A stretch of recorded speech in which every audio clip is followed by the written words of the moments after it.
Welcome to Harvesting Maine, a podcast brought to you by Real Maine, a promotional program of the Maine Department of Agriculture, Conservation, and Forestry. This is episode 9, and we're learning a little bit more about winemaking in Maine. Our guests will share their stories and experiences and offer their expertise to any of you who are listening and are curious about winemaking and how that connects to the larger food system and farming in Maine. Thanks for joining us.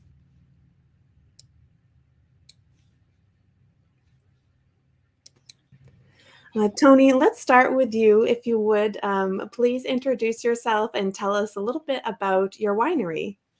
Well, thanks for asking me to take part in this. It's going to be an interesting episode. My name's Tony Lyons. My wife and I own Willow's Wake Winery in Leeds, Maine. We planted our first vines at the Leeds site in 2017 and 2018.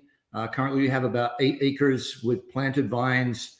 About 3 acres are really ready to produce grapes this year. So we've been primarily buying grapes, actually from Boothby's Farms in Livermore, and then we also purchase juice. So that supplements our winemaking until our own grapes are ready to go.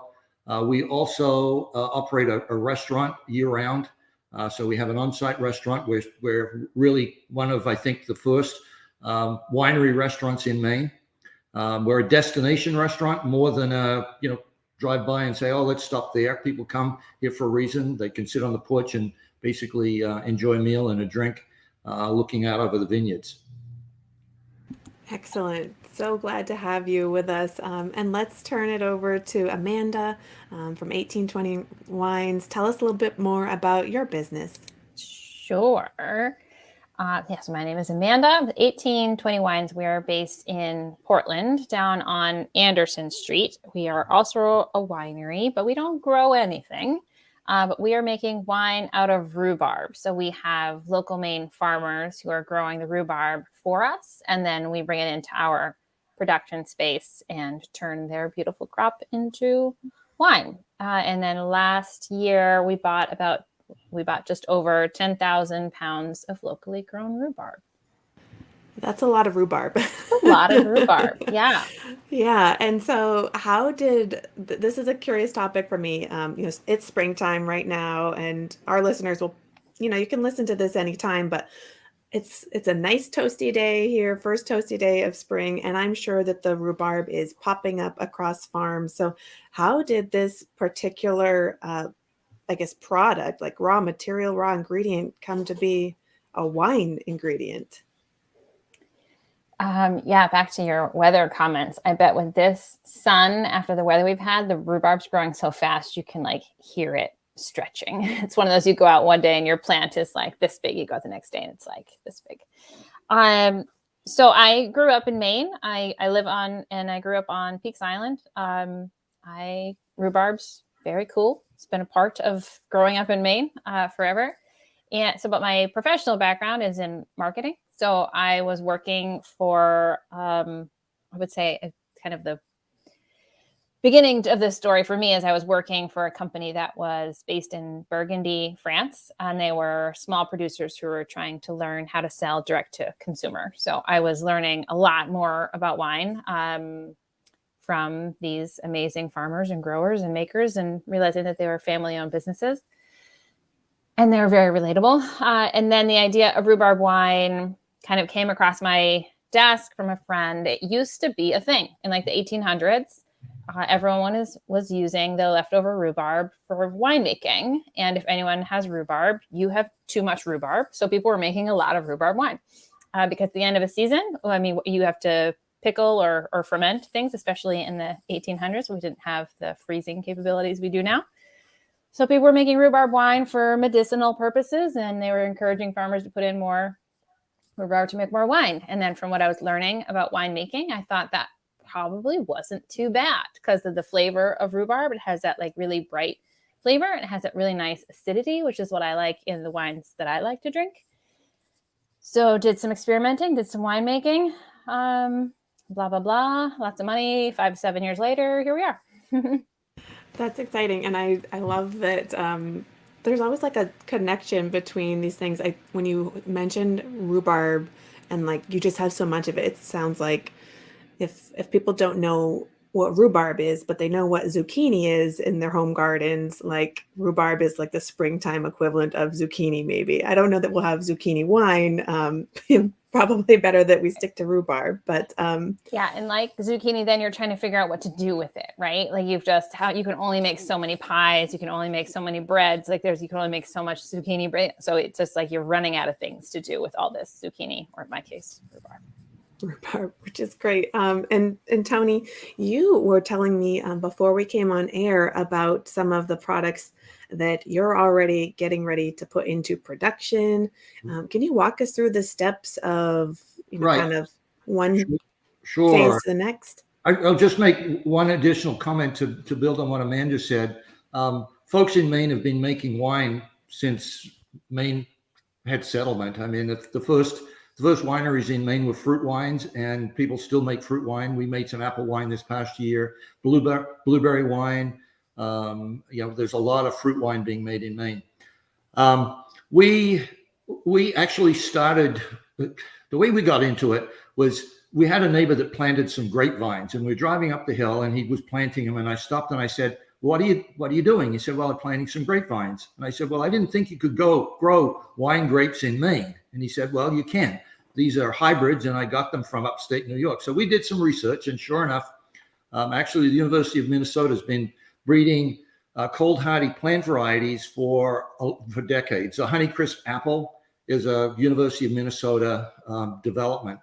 And they've been developing cold hardy wine grapes that can survive to about 25 degrees, minus 25 degrees.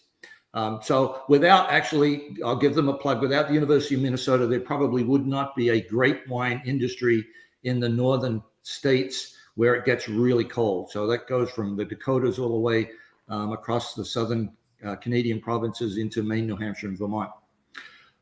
We are currently waiting for our grapes to give us a crop. We did get a small crop last year, and we're still looking at what we're going to do with that small crop. But this year, we're expecting to get a crop off about at least 2 acres. So that's exciting for us. Up until now, we've been buying grapes and juice. Typically in the fall, of course, when harvest is, we buy. We're buying grapes locally from Boothby's Orchard in Livermore, and then we also buy some juice from California and Washington State. One of the realities of winemaking is that you sort of empty your tanks in the spring, and if you don't have something to put in them, those expensive stainless steel tanks stay empty until the fall. So at one of the conferences and trade shows we went to, we discovered that we could purchase Chilean juice in the spring, and it allows us to keep our tanks basically busy year round. So we purchase Sauvignon Blanc and Chardonnay juice every year. And this year we actually added some Syrah, which is a red wine, to the mix. And that's what we did today. We actually went down to Hartford, Connecticut. That's where the importer is, loaded up the truck and brought it back, and then transferred it into our tanks. We'll wait overnight. We waiting for it to sort of settle down to high 50s, 60 degrees. And then tomorrow we'll pitch yeast and it will start fermenting. So, and then it's a day by day watch and measure, and until you ferment to dryness. So that takes about 10, 14 days typically. And tell me more, and feel free, either of you, to chime in. When you use the term like ferment to dryness, like you're not making, like it's still a liquid product, right? So like help me understand what that means in wine lingo for those of us who don't know much about the science behind it or the terms. I think wine was a mistake, centuries ago. It's like somebody left some juice out and it got some wild yeast and it fermented, and they didn't want to throw it out, so they tasted it and they said, well, this isn't too bad. So that's pretty much how it started. The chemical process is relatively simple. You add yeast, and the yeast converts alcohol to sugar. The yeast consumes the sugar that's in the juice and converts it into alcohol. And then the term fermenting to dryness means you're fermenting all of the sugar. In most cases, you're fermenting all of the sugar, so there's no sugar left at all. So that's what dryness is basically the dryness of a wine. Typically means that it's dry and not sweet. You can ferment to semi-sweet, so you're leaving some sugar in there. And it depends on the particular wine variety and the taste of the consumer as to what you're going to end up having. But fermenting to dryness means you're basically fermenting all of the sugar and converting it to alcohol, which is for a table wine is 10 to 12%. Okay. And then for Amanda, you mentioned, and kind of you did too, Tony, like there's preferences, right? So Amanda, you were inspired to essentially design and make a wine with a rich history, but also to your own palate preferences. So what is that like? Is everyone's palate different? Is it just kind of like the consumer gets to decide, or do we really need to stay in the lines in terms of what matches with what for different types of grapes and dryness and sweetness? Those are all really good questions. So I think with rhubarb wine, I have some liberties that other people who are making more. If you're drinking a Pinot Noir, you want to grab it off the shelf and you want it to taste like a Pinot Noir. If you're grabbing a rhubarb wine, you're not comparing it to anything. So we're just starting with a fresh start here. I prefer very dry wine. So that's what Tony was explaining is it's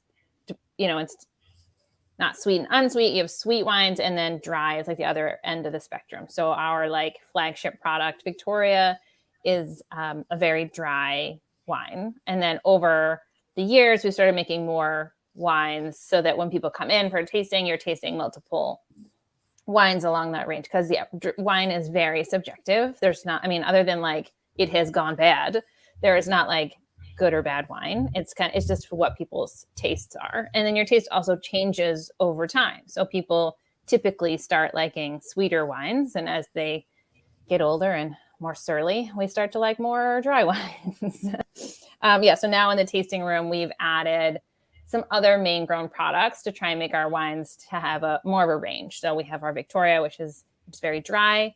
Then we have one that we back sweeten with wild Maine blueberries, which adds a little bit of sweetness, not like a sweet wine. And our sweetest, we add Maine wildflower honey that we get from the honey exchange. And that still, when I say sweetest, it still is more in like a Chardonnay window of sweetness. It's still not like a sweet fruit wine. And the honey piece, so like there's so many different things that we talk about with craft beverages and distilleries, breweries, all that good stuff. So is there a distinction between using honey as an ingredient or, making mead, for example? Yeah. So we're still a wine, and we aren't fermenting the honey as the sugar, which would then be more of like in the mead category, but we're adding the honey as a taste at the end after the wine is done fermenting. So what it does, because honey is just magical, is it changes the whole mouthfeel of the wine. Most of our wines are very like tart and fresh and, not lingering on the palate. And then once we added like a tiny bit of honey, the whole mouthfeel is very different. It adds kind of like a buttery, like silky feeling to your mouth. It was, again, only with like a tiny, tiny bit of sweetness. Good clarification, because sometimes there's so many different opportunities and it really brings in kind of this marketing side that I suspect, like you said, brought you into the industry, if you will. Another kind of related question that I'm curious about for both of you, your names of your products and businesses. It's such a creative process, but also kind of how you're marketing that to consumers. Amanda, I'd be curious to know how you came up with the name 1820 Wines. Do you have a guess? I have a little bit of a guess as a Mainer. I thought you would. 1820 is the year that Maine became a state. It's also the first year that rhubarb was found on the public market. So when I was researching and starting to stand the business up, those were two just facts that were just too cute to not do something with. So the first record of rhubarb being sold was from an unknown Maine farmer, and he sold it in a farmer's market in Massachusetts in 1820. Perfect. And just happens to be the birthday of our great state. So Exactly. I love that. How about you, Tony? How did you come up with the name for Willows Awake? Well, it has somewhat of a humor side to it. We searched for a piece of property for actually 2 or 3 years because we knew we were going to do the winery, the restaurant, and also events. So we were looking for something sizable. We were looking for something that was, close to population centers, not too far off the road. We wanted access to power and that sort of thing. We found a piece of property, 67 acres in Leeds, in February.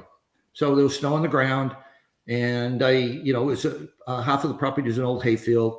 I got on the national soils map, and it showed that it was good agricultural soils. And I called my wife and I said, "Hey, on your way home, meet me here. We're going to look at this piece of property." So we looked at it, and it had promise. And up at the entrance of our driveway on one side were these big, old, gnarly trees. And she said, "Well, what sort of trees are those?" And my background is actually in forestry, and I spent a career working for a paper company. And I said, "Well, they're junk trees because you can't make paper out of them. So they're probably willows because they look like willows." There were no leaves out. We closed on the property in April, still no leaves. And then the leaves popped on these trees, and they weren't willows at all. They were box elders. So we're trying to come up with a name because in the wine business especially, you have to have a very unique name because it needs to be trademarked. So we were actually driving to New York, and we're going through these names, and we said, well, willows. I said willows are one of the first trees to throw a flower in the spring. It throws a pussy willow and a catkin. And we said, well, that's sort of neat because that means that everything's waking up. And so that's how we put it together, Willows Awake, because we just couldn't come up with a name with box elder in it at all. And they're box elders, and they're even a crappier tree than a willow. It just reminds me of how connected, this is episode 9, and we've heard from so many different farmers and food producers and makers of all kinds. And it's so connected, right? When we're here in Maine, and we've got a retired forester who's now opened basically a wine to table restaurant right on premise. And then we're utilizing rhubarbs, which is this quintessential Maine spring crop. So it's really, I'm so pleased to have this connection happening. It's always a nice surprise to have that. But my other question for both of you, and Tony, I'll start with you. So walk me through a day in the life of a winemaker. I mean, it sounds so almost romantic, so to speak. You're explaining how you and your wife came up with this name, and you searched for some property, and I'm sure it's just glamorous like that every single day, right? Well, when we first started doing our research, there was this presentation, and it showed a couple walking down through the vineyard, and they had a glass of wine in their hand, and they're sipping it. And that was the first slide. And the byline at the bottom is, "So you think owning a winery is like this?" And then the next slide showed, you dirty and grubby, your hands are, my clothes are never clean. So the typical day, especially this time of year, and especially right now for us, because we are beginning fermenting, but we're also doing bottling as well. So we're monitoring the tanks that we have wine in from last fall. So we're monitoring those wines and making decisions as to when we would bottle. So we've been bottling about every other week or so. And then April was particularly busy because the spring is when you prune your vines. So we spent most of April pruning the 3 acres to get them ready. So every day you're out there, it's pretty monotonous. You're clipping shoots off from last year. You're pulling grass away from the bottom of the grapevine, and It's not glamorous at all. It's sort of monotonous. Your hands hurts after a while from the pruning shears. But there is a lot of satisfaction to it, because then you finally got your vine tied up. It looks great, and then now we're monitoring bud break to see it to basically watch the development of the buds as they break open, and then the leaves will shoot out. So that's pretty exciting too, because there's a phase of what the buds go through. So it's sort of neat to walk through the vineyard and look at buds. That is so exciting. I love hearing the science behind it. Amanda, walk me through like a day in your life. I know you're not growing grapes necessarily, but you're talking about thousands of pounds of rhubarb. So you're clearly working with other businesses and farms, and what does that day look like for you?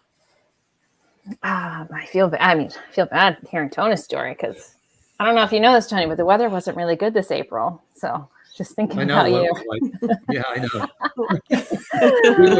we were pruning in between rainstorms on some right, days. Raining and windy and 28 that's degrees. The other part.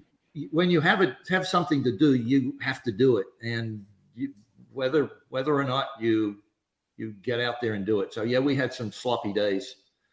Yeah, like that. This time of year is busy for us because it's rhubarb season. So we had our first rhubarb delivery. What day of the week is it? Tuesday. I think it's Thursday. Yes. We had our first rhubarb delivery on Tuesday, which is great. It's very exciting, because here we go, and this is like the very official start, but it's also anxiety inducing. It's like, oh, that means there's another 9,000 pounds after this one. So we get the rhubarb in. We wash it just to get off any extra dirt or bits or bugs, and then we actually freeze our rhubarb. So we send it to Americold, which is a palletized freezer space. I consider that one of our secret weapons, as we can freeze our fruit, and it actually does better if it's frozen. And then we can pull it out a little bit at a time. So unlike grapes, where you have this very short window and you got to hustle, we can just get all the rhubarb we can, put it in the freezer, and then we can pull it out 1,000 or 2,000 pounds at a time when we're ready to make the rhubarb. And then the rhubarb, once it's thawed, is very easy to press. We just use a traditional kind of apple press to press the juice out. So right now we're getting rhubarb in, which is exciting. We're also opening our tasting room, especially with the last few years. They've been challenging. So we decided to close our tasting room for the winter. So we're reopening our tasting room, which means people in there on the weekends and preparing for those folks. We're lining up events and, food trucks to make sure people are eating while they're sipping, training new staff, trying to find new staff, doing the marketing. And then, I'm on the hunt for a couple more farms. So starting to do some more outreach to get some more farms. It's not glamorous. I do not find winemaking glamorous. I feel like my feet are wet all the time. There's a lot of cleaning in winemaking, which no one told you about. And it's funny when we go to do events. So my husband is now making all of our wine. So when you're drinking the wine that you have made, you're not enjoying it. You're drinking it for the science of it and for the product. And you're looking for faults. You're looking for different flavors. You're looking, is this different? Is this done? Is this, and so to his little one-liner is, you're in a dark corner of a room, just drinking wine, making sure it's not bad. And then when we go out on an event, I don't know if you know Eric Archer, she owns Wine-Wise events and organizes Portland Wine Week. That's who she always features us. And so when we're out on a sailboat on Casco Bay drinking our wine, this is really nice. This is a much better way to drink wine. That's what we want everyone else to have, but it's not nearly as romantic as that slide in the presentation that Tony saw so many years ago. Yeah, it's like it's the challenges of all small businesses or businesses of any size, right? It's ultimately it's a passion, but it's also work, and so it's fascinating to me to see and hear so many makers, particularly the Wine Guild, which is certainly a really encouraging like group of entrepreneurs that are spending time together. And word on the street is there's going to be an interactive version of the wine trail map or passport, if you will, whatever you need. So if people are looking to get to either of your wineries or even others, they can definitely, they can take the glamour that way. They don't necessarily have to get into making the products. But if somebody did want to come and work at, your shop or your winery, what should they be prepared to do, Amanda? They can come anytime that they would like. Just send me an email. We are always looking for help in the tasting room. So, which is super fun. We're right in Portland, like I said, on Anderson Street, and we're in a really nice neighborhood. We have Lone Pine Brewery next door, Good Fire Brewery upstairs, Urban Farm right down the road. So it's a fun, cool place to hang out, and everyone is happy to be there. And they're usually from away, and they want to hear about Maine, and they want to hear about where they should have dinner. They want to know if they should wait in line for eventide. So if you like chit-chatting with people about drinking and eating, the tasting room is a great spot for you.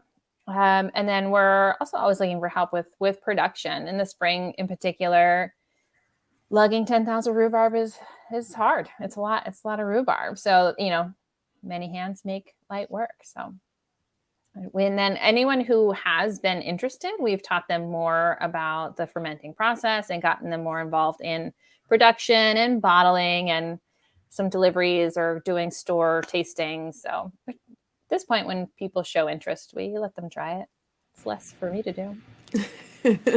Yeah, getting beyond the startup phase is always a fun thing. Now, Tony, you have a few different things going on, and maybe the unglamorous pruning of the vines is something you want to delegate, but I'm sure there are other opportunities for people to support your business on the employee side as well. Sure. And because we're a restaurant, do weddings, and the vineyard and the winery, we have a variety of people. A lot of our serving staff in the restaurant, in the winter, actually, we serve our wines through the restaurant. So our tastings are through the restaurant in the winter. So our serving staff gets to know our wines really, really well. Then when we open the tasting room in the summer, we've got serving staff that also help out with the tastings, because by then they know the story, they know the wine, and there is definitely some pleasure in being at the tasting room. The stories you tend to tell the same ones over and over and over again.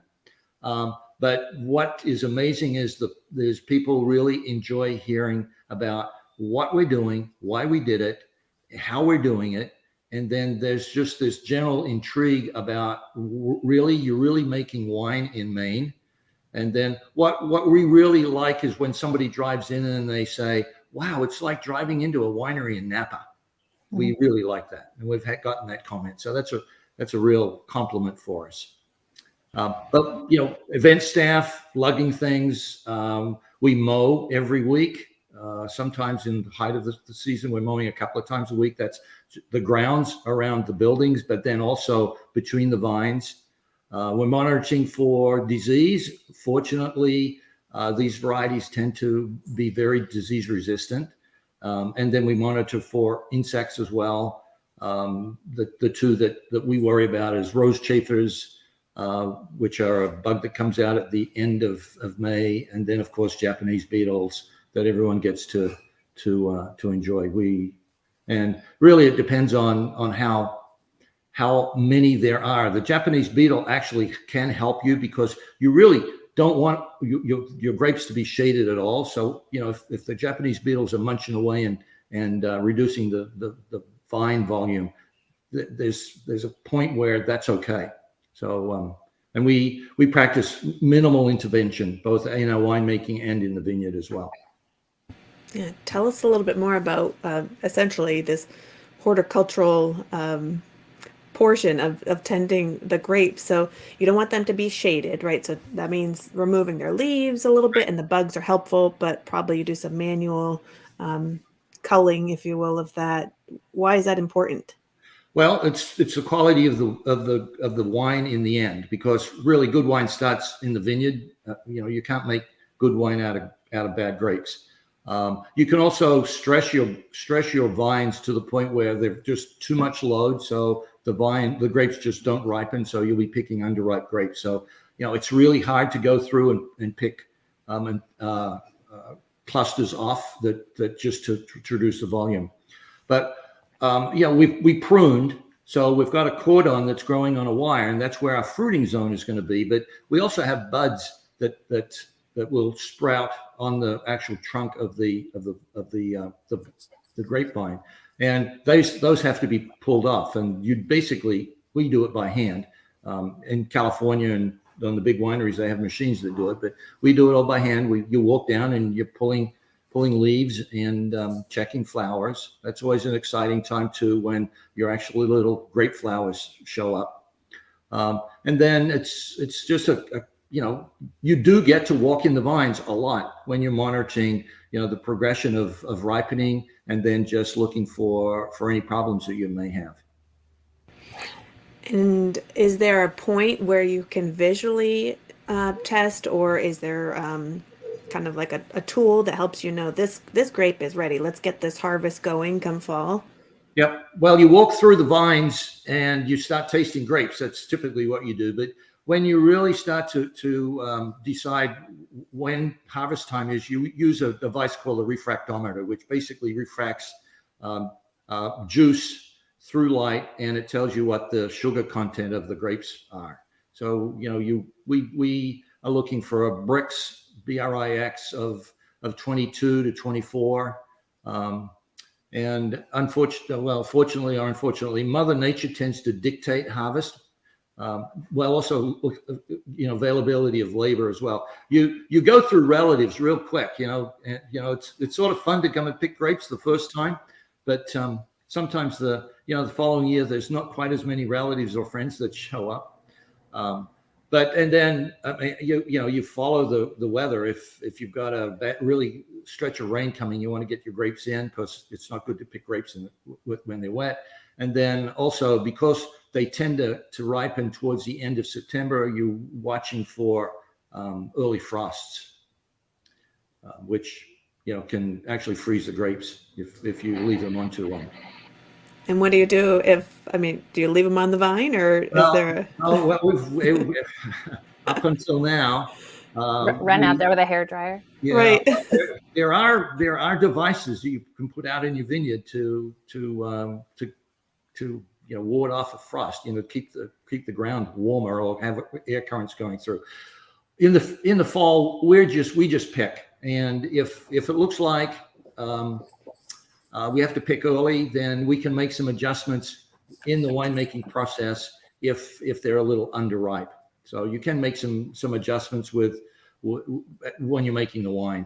But generally, we're fortunate. These cold hardies tend to really, bricks of between 19 and 24, 25. It's really a fairly safe level, and we've really not had any trouble. We've made wine with grapes that are 19 and grapes that are 24, and really the big difference at the end is the lower the bricks, the lower the alcohol content. It's more like 10%, and the higher the bricks, the higher the alcohol content. But we've been fortunate. But then we watch the weather and we get out there and pick. We did pick Boothby's one year. To get it done, we were picking in the rain. So, but we needed to get it done, and Rob needed to get it done as well. So we've had a really great partnership with them. We've helped in the spring with pruning once, but then typically when it's harvest time, we show up with a crew and help pick out the grapes that we're purchasing from him, and then also the grapes that he's using in his production. So it works out really, really well. And still a lot of science behind that, because that family is a multi-generational family farm that actually had some dairying in their background too. So a lot of the science and the timing of it, not unfamiliar territory, and it's wonderful to hear these connections. I think you mentioned earlier, like you've talked about your grapes, but and some of their grapes. You're using apples too, and for fruit wines. Yep, we made some apple wine this past year, first time, just to see. Well, first of all, see if we could do it, which is always important because it's not just you just don't make the decision you're going to make wine. You have to select the yeast and that sort of thing. So there's hundreds of yeasts out there. So you want to bring out the best of the wine with the yeast selection you make. So yes, we made some apple wine. It actually tastes really great. We've bottled it and we've labeled it, and we're just waiting for our label approval to come back from the state, and then we'll start selling that. So not a big volume. We'll make more of it this year, and then we also plan to I'll make some blueberry wine in the fall. My wife's family is originally from Jonesport, so they've got connections with a lot of blueberry farmers down there. So we're going to make some blueberry wine, and blueberry wine is really popular. And right in Portland, there's Bluette that's making a sparkling wine out of blueberries. It's a wonderful sparkling wine, and it's great to see them doing that. So, it's not just grapes and out there. There's folks that are really making some tremendous wines from rhubarb for sure and blueberries as well. Yeah, I love hearing those kind of connections, and it really is fascinating to hear how people are saying, let's focus on what's available in our rural natural resources. And just see that on the shelves, right? So, which brings me to my other question, like if people want to buy wines like Maine, these are Maine wines, they want to support the winemakers. Certainly they can go to places like your own businesses where there are tasting rooms, but where can anyone, find Maine wines? Either of you could take it. Yeah. We're not quite big enough. Possibly next year we are probably big enough to do some distribution. But right now we're just selling through our tasting room and our restaurant. And Amanda is certainly a better person to answer that question. I wasn't sure where you were, so I didn't want to speak for them. Yeah, we self-distribute. So we're in about 60 stores around the state, from Kittery to all the way up to the county. We try to focus on stores that do support Maine businesses and local produce. We do much better in those. I would, anyone who has any type of like farmish vibe, think of like Rosemont Market that everyone knows or something like that, versus maybe a big discount liquor store or a big grocery store. I think if someone's looking for their favorite bottle of wine that they always get everywhere, it's going to be harder to convince them to try Maine rhubarb wine. So we want places where the staff are educated and are excited about it. And I think it's on your website, Amanda, where you even list like, this is how you can get our products, right? Yeah. And stay in touch too, right? So yep. And we also added, we can ship our wines to most states depending on their crazy shipping laws. And then, especially with the pandemic, we added a wine club. So we have like a quarterly wine club. So a lot of people who come into the tasting room are super into it, love the story, fall in love with it, want to support us. So then they just sign up for the wine club and we ship it to them throughout the year. They can always remember their Maine vacation. Yeah. So tell me more about this wine club. Like, do they get little educational packets, like, telling people about different wines, or is it like pretty standardized? Like, you love that rhubarb wine, so, I'm having a party, send me more, tell me more. Yeah, we always, there's two, so we only do them once a quarter.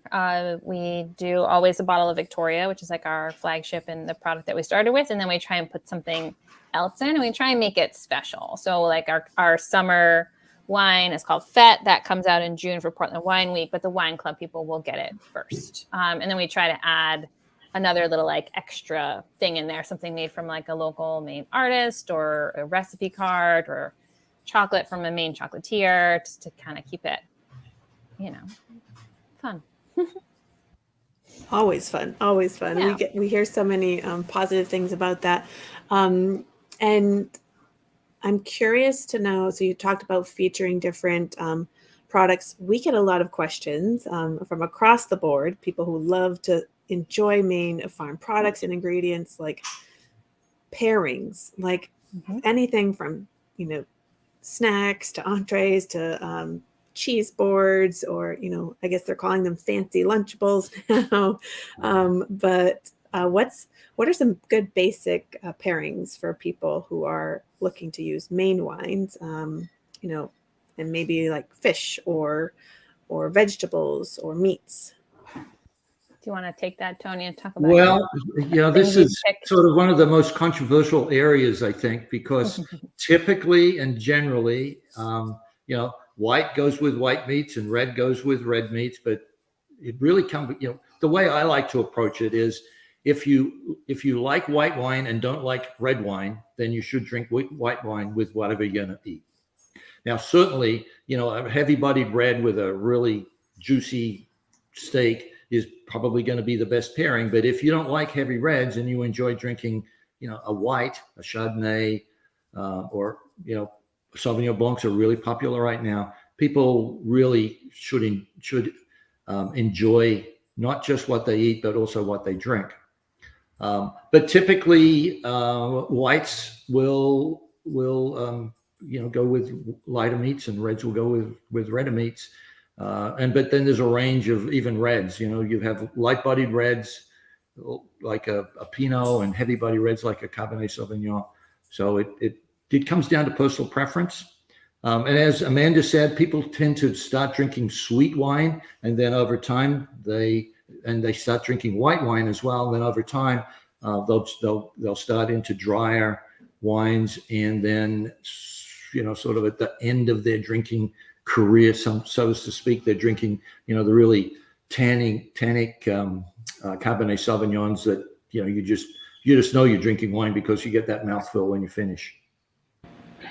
I think that's probably the best advice part of it, though, Tony, is, like, enjoy what you know, right? That's and so there's probably a wine for every person who's curious about different flavors, and a food for everything, and maybe get a little curious and explore it, right?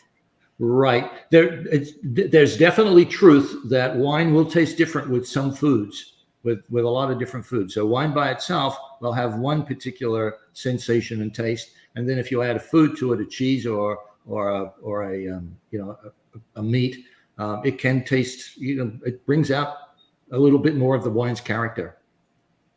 And we don't mean like comic strips or anything like that when you say character, right?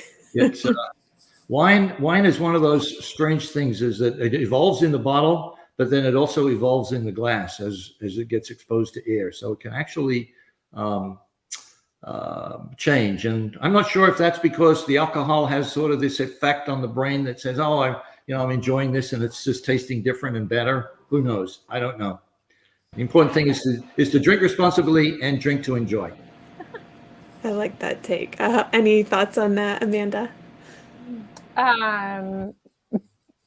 I mean, there is a thing. There is science behind, if you drink wine in like a good environment, then you will get that pleasure when you drink it again, like at home. That's a thing.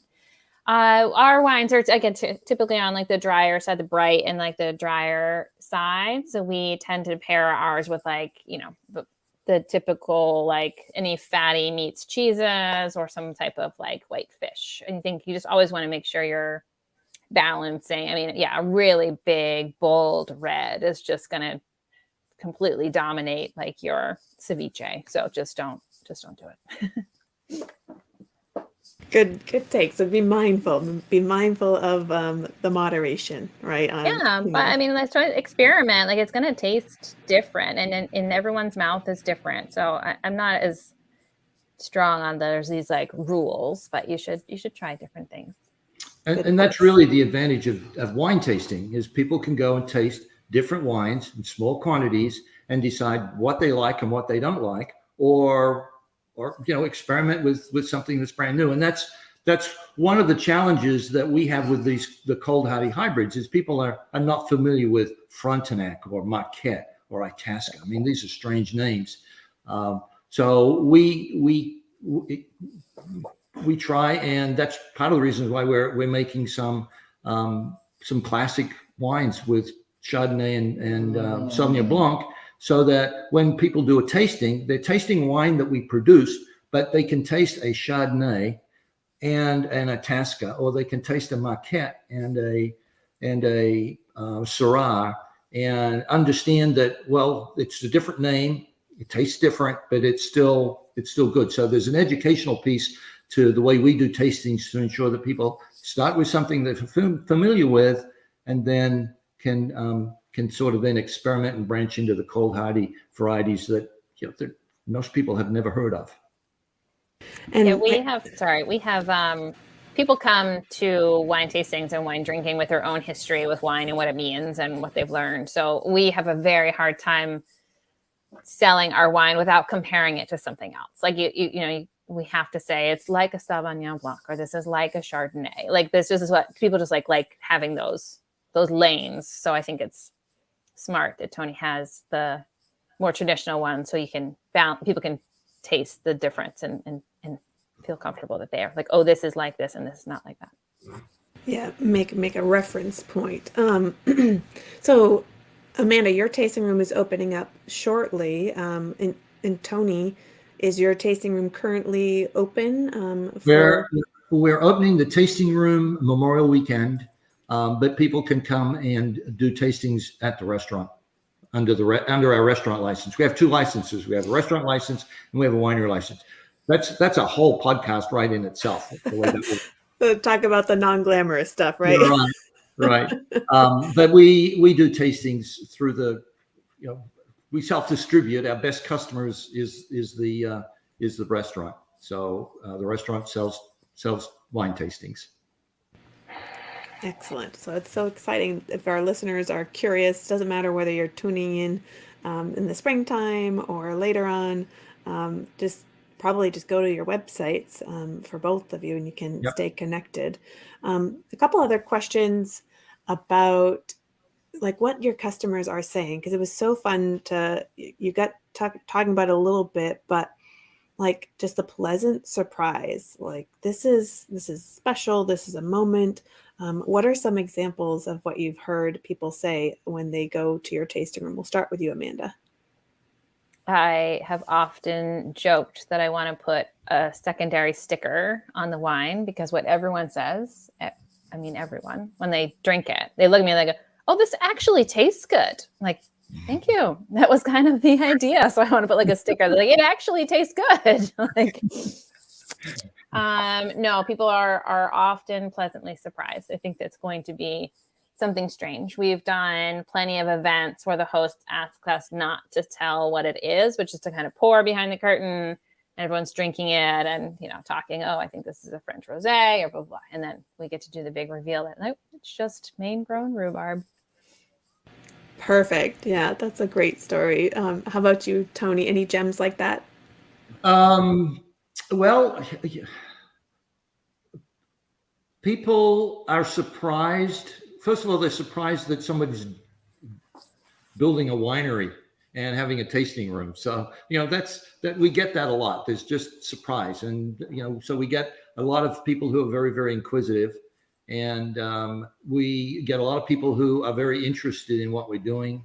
And so you can have some long conversations with folks as well. One of the main themes we get is people are looking for something different to do. And I think a wine tasting and a visit to a winery or a tasting room is different enough that they get to just explore something that they don't have to go out of state. They don't have to travel to California or Washington or, Long Island or the Finger Lakes. And they can do it right here in Maine. And there's lots of wineries and lots of opportunities to do that. And just enjoy a little piece of Maine that looks different than a lot of other agricultural portions of Maine, parts of Maine. Perfect. Well, we've got a couple final questions as before we wrap up. And so for our listeners, if you're curious about wine and craft beverage products, we definitely encourage you to go and support these businesses and learn more about the connections in person. And a question that I like to ask all of my interviewees is about really the value of these local businesses and farms and agricultural products. So, Amanda, question for you. We'll start with you. Why is it important that we support our local makers, farmers, and food system in Maine? Holy smokes. That was why part of the reason I wanted to start the business is it was a business that I could see would help other Maine businesses. So just from what Tony has shared and from what I know from my farmers, being a farmer is really hard. So I was excited to do something with a product that I feel like is really underutilized, that's easy to grow here and then could support other families who are trying to run businesses like I'm trying to do with mine. There are cheaper ingredients. There are different ways to do things, but we are trying to keep it as real as possible. So we want the farmers to pull up to the winery and we want to make wine with what they drop off. And if we don't get 10,000 pounds this year, we don't get 10,000 pounds this year. And I think it's a part of growing Maine as a brand. It doesn't have to always be a destination brand. I love, we have our tourist season, but we could have a Maine presence in the bigger, in this instance, like wine economy. Like, why not? We have all these different grape wines. Why don't we have more tolerance for fruit wines? Or why don't we have different fruit wines from different regions? I think it's an interesting challenge that I want to be a part of while we figure it out. Well put. Tony, your take on why it's important to support. Well, we went from 67 acres, 30 acres of hayfield, and we built 3 buildings, planted a vineyard, and we made the commitment right away. If you haven't figured it out, I'm not originally from Maine, so I'm originally from Australia, and I finished college at the University of Maine and have been here basically ever since. But we made the commitment that we were going to support local. The furthest contractor away that did work on our buildings was Augusta and Lewiston. They were all of them were closer than that. Some in towns right next door. So we made a commitment to try and use local folks that we would see at the grocery store and that they would come here and visit. The restaurant, we wanted, we are farm to table, but we don't use that because it seems like it's overworked somewhat. We definitely support local. Our eggs come from Leeds. Our meats come from Turner and Wales. We have an Amish community that was established in 2018, a mile and a half down the road. They are wonderful farmers, and we will start buying produce from them probably next week, and we'll buy produce from them all through the summer and into the fall, basically into October. So we're trying to source as much as we possibly can, as locally as possible. It allows us to have fresh food, especially. It's awful to buy a strawberry and then you find out that it traveled all the way from California, or in some cases even further than that, because it doesn't taste the same and it also doesn't last as long. So we're truly trying to leverage local as much as possible. And breads come from Turner. We just are trying to leverage. We like to say we're the heart of local because what we discovered is all the Portland restaurants come to Central Maine to shop for their fresh food. So we basically are here. We're the heart of local. So. Perfect. Well, thank you both for being with us for our 9th episode of the Harvesting Maine podcast. It's been such a pleasure to hear you speak about your passion for winemaking through the grit, if not the glamour at some points. And I would like to encourage everyone, all of our listeners, to get out there, find real Maine products, and buy local, and you've heard it here from Amanda and Tony on our 9th episode of the Harvesting Maine podcast. Thank you. Thank you very much. Thank you.